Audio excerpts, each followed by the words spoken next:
Welcome to SBCA's Lumber Connection podcast, where we discuss today's market and explore tomorrow's trends.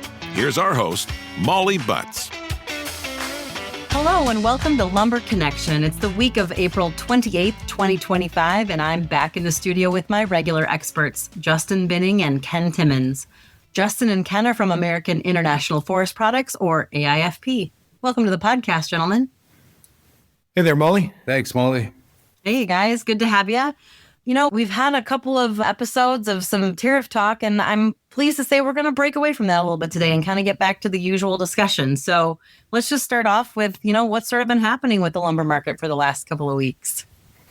I'll start us off, Kenny. Yeah, one thing is not like the other. And outside of maybe 2x8 green Doug fir, I'm just kind of scanning here and make sure I don't put my foot in my mouth. The yellow pine is the standout, and it's the only one that has been holding steady and even moving up ever so slightly in pricing to any other species in North America. So kind of exciting.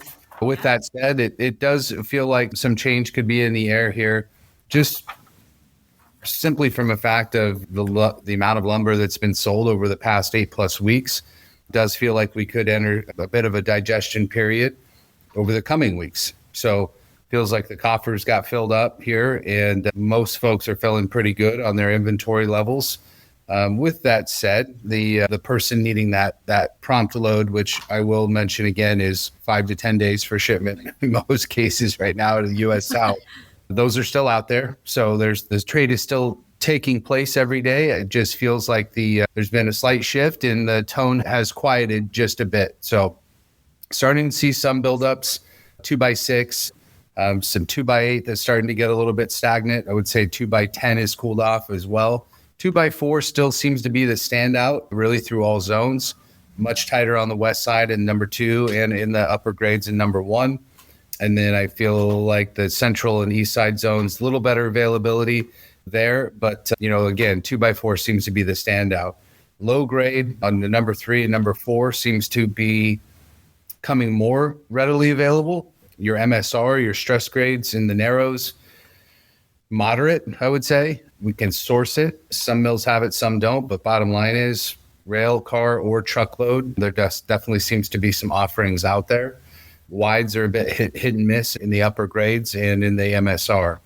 So, yeah, just feels like we may kind of, I don't want to say stall because the market's still doing okay, but it does feel like the supply may start to outweigh the demand here over the next few weeks. JB, do you feel like one thing that you've talked about is sort of this cyclical thing that's been happening, this like 6 weeks of buy and then 6 weeks of kind of, do you feel like, now that we're a little bit over some of that other discussion that we're sort of back into that same cycle, or does it feel different to you this time? Yet to be seen, right? So This is the first time it feels we've really broken out of that pattern. And I think a lot of that obviously was due to a lot of the uncertainty and unknown with what the tariff is, and now that there was a little bit more clarity in terms of timeline, obviously subject to change at any moment, but it was enough to give a level of confidence in the market that people would step in and buy wood. So what I think it did in the, prior to was just held some things off. So I think it was able to extend this run a little further than maybe I would have expected. With that said, it's springtime, right? So prime time building season.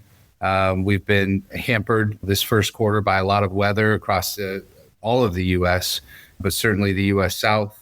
And so with the weather finally getting out of the way, some things that I think were backlogged that got pushed back because of a lot of those things, the reasons that I just stated, just created an environment for a run to extend a little bit further. So that's where we're at. Yeah, I'll be curious. I'll be curious to see where this goes. So yeah, when you look at midweek print, I honestly was expecting it not to be as good as it was based on some of the things I've been seeing, offers I've been looking at, and it was still kind of hanging in there. So I don't think that will sustain, and I expect as we finish out this week, we'll start to see a little bit more of a bearish tone start to settle into the market. All right. How do you feel, Kenny? Super similar out of the West. It's wild. On a 5-day trading week, 2 or 3 of the days are going to be gangbusters. 2 or 3 of the days are going to be quieter than you've ever heard. and no rhyme or reason to it. There's no real crazy external factor pushing people in or out of the market. Important to keep in mind during the whole tariff turbulent time, people were buying insurance loads, safety loads, just a little bit extra wood above what we would normally have. No different than if there's a storm going through your region, you're going to buy some extra canned food. That's what people did with their lumber inventories. So I think relatively heavy inventories in the field. A lot of it bought at really good prices. I think everybody across the country is a machine of average cost right now. And if you don't know what your average cost is, you should find out. You might be able to lower it with opportunities coming up. Day of the recording today is April 30th. There is very likely month-end discounts from your favorite sawmill or wholesaler. So keep your eyes peeled on that. I do anticipate the next couple of weeks are pretty quiet. There hasn't been a ton of excitement, mostly because all the exciting things that were going to happen have already kind of taken place. That being said, it is springtime. There's not a single market out there experiencing harsh weather. This is the bulk of the building season for a lot of folks. So I expect activity to pick up and pricing to remain flat to down in the short run. There is quite a bit of wood coming in from Canada, which I haven't seen cause a big ripple in cord stock prices, anything MSR, Select, any of that kind of stuff. It definitely has affected web stock prices, seen those drop pretty significantly. So I think you brought up a good point, though, and something I didn't touch on, let you chew on that thought. Month end, right? So that helps a lot for these mills with contract wood getting put in the first part of the, first week of the month. So I know in the U.S. South, that'll certainly help alleviate maybe another week or so and keep things, more status quo. But I still expect to see some breaks happening in pricing with buildups at certain regions and certain mills. So definitely be some values to take advantage of. And the last thing I'd add too, the pricing still, even with this kind of extended run, I would say obviously, 2x4 leading the charge in overall pricing in terms of net return to the sawmill. Everything else, when you're talking 6-inch, 8-inch, and even 10-inch is, the 6 and 8 inches still starts with a 3, and 10 inch is not far behind it. So, pretty good values, relatively speaking, to, again, any other species in the marketplace right now. So don't see a ton of downside either, right? But I think we'll establish a trading range, and we have, and, we'll see, where the next bounce is. But anyways, good deals out there still. So, well, this is the part where I would normally ask you if you have any advice for our component manufacturers for the next couple of weeks. And I'm going to take a little bit different approach to my second question for the day. We do talk a lot about what you see as current strategy. You've talked a lot about a lot of the manufacturers you see ordering just-in-time lumber, and that's one of the reasons we talk about prompt lumber a lot, just because if somebody needs something quick, it could be 2 or 3 days sometimes, and obviously we're in more of a 5 to 10 sort of a zone right now. And I do always ask you if you have any advice for component manufacturers to think about. And I think that there you do sort of what I'm about to ask, but I'm curious what each of you would say if I said, okay, tomorrow you wake up and instead of coming in and trading lumber, you're a component manufacturer. What's one or, what's a strategy that you might use now that you've been doing this, but you've also been talking with your component manufacturer buyers for a long time? What's a strategy on buying lumber if hypothetically you had to, well, technically you do buy lumber, but if hypothetically you had to buy lumber for a component manufacturing plant? Yes, I think the approach that I've taken, and I've always tried to put myself in those shoes.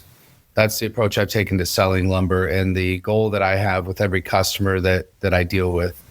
It's a consultative approach in understanding the business, understanding, the intricacies of their business, whether it's usage, products used, cash flow, obviously as much detail as I can. And a lot of times that takes many years to build that level of trust. But once it's established, it really gives me the framework to best be able to consult that customer on how to attack a market, right? Or attack a quarter or a year for that matter, again, depending on their business needs and how they're operating. So the answer, obviously we could give some, I guess, scenarios or certain, cases in how we would do that.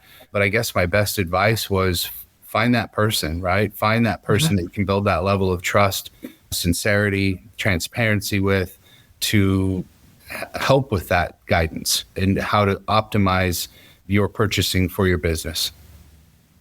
Yeah, I feel like I love what you're saying there, JB, because I just get this sense for like in the business world, I'm not a business owner, nor have I been in my life. So I can't speak to that from experience, but I could understand why a business person might want to play their cards a little close to the vest and, feel like, they want to make sure that they're not sharing something that could get to one of their competitors. But what I'm hearing you say is just the value in actually being a little more open with the person you're buying your lumber from, because that's when they're going to best be able to really help you figure out what to do, and then they aren't hypothetical situations anymore. You're really helping them with their business. So I think that's fantastic advice. Yeah, 100%. And if you're not getting that, you might have to do a little prospecting on your end, right? Yeah. So sometimes the onus flips back on you, unfortunately. And, you got to,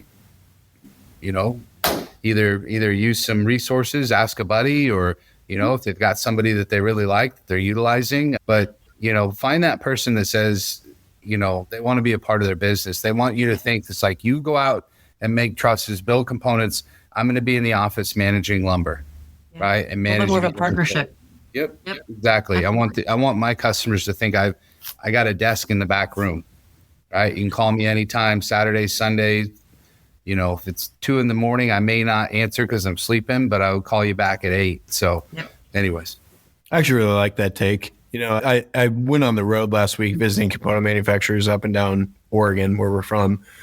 And every one of the offices, labor was an issue. And we need to interview people. And do we have a resume stack and this and that? I think to Justin's point, super important to also interview your suppliers, kind of reprospect who you have and who you could bring in, right? And that should be kind of more of a fun interview because you're hiring somebody who's going to bring value to you. Otherwise, you won't buy from them. You never have to pay for their medical.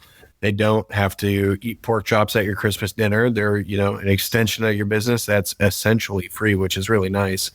I totally agree. I think that now is a great time while things are a little quieter to talk big picture, talk 2025, talk 2026, kind of plan what's working, what's not, and run through that.